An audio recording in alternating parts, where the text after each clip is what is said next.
Welcome to JTV news. బీసీలకు 42% reservation అమలు చేయాలని కోరుతూ బీసీజేఏసీ ఇచ్చిన పిలుపు మేరకు శనివారం జగదాబాపూర్ మండలంలో తిగుల్ గ్రామంలో బంద్ విజయవంతం అయింది.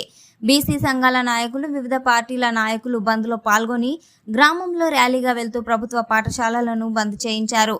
ఈ సందర్భంగా పీఎస్సీఎస్ డైరెక్టర్ భూమయ్య, మాజీ సర్పంచ్ భిక్షపతి, బీఎస్పీ నాయకులు నవీన్ మాట్లాడుతూ బీసీ రిజర్వేషన్ కేంద్ర ప్రభుత్వం పార్లమెంట్లో అమలు చేయాలని, రాష్ట్ర ప్రభుత్వం బీసీలకు ఇచ్చిన 42% అమలు చేసి స్థానిక ఎన్నికలకు వెళ్లాలని డిమాండ్ చేశారు. అనంతరం గణేష్పల్లి చౌరస్తాలో రోడ్డుపై బైఠాయించి నిరసన వ్యక్తం చేశారు. తిగుల్ గ్రామంలో బీసీల జేఏసీ తరఫున ఈరోజు తిగుల్ గ్రామంలో బంద్ పాటించడం జరుగుతూ ఉంది. ఏదైతే రాష్ట్ర ప్రభుత్వం 42% తీసుకొచ్చి ఆగమాగం చేసి బీసీల 42% కాకుండా అనుచిత నిర్ణయం వల్ల ఇవాళ బీసీ రిజర్వేషన్ కోర్టులో మనం పాస్ కాకపోవడం జరిగింది. ఇప్పటికైనా అన్ని రాజకీయ పార్టీలు, మన రాష్ట్ర ప్రభుత్వం కూడా దాన్ని కరెక్ట్ 42% రిజర్వేషన్ చేసి బీసీలకు న్యాయం చేస్తే బాగుంటుందని మేమందరం కూడా తిగుల్ గ్రామంలో జేఏసీ తరఫున చెప్పడం జరుగుతుంది.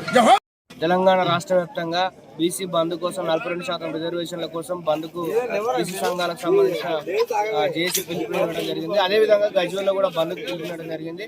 ఇవాళ తెలంగాణ మొత్తము మేల్కొని ఒకే ఒక ప్రశ్న వేసుకోవాల్సినటువంటి సందర్భం ఆసన్నమైంది. బీసీ రిజర్వేషన్ల అమలు కోసం ఎవరైతే మాట్లాడతారో వాళ్ళు మాత్రమే బీసీ అనుకూలవాదులు.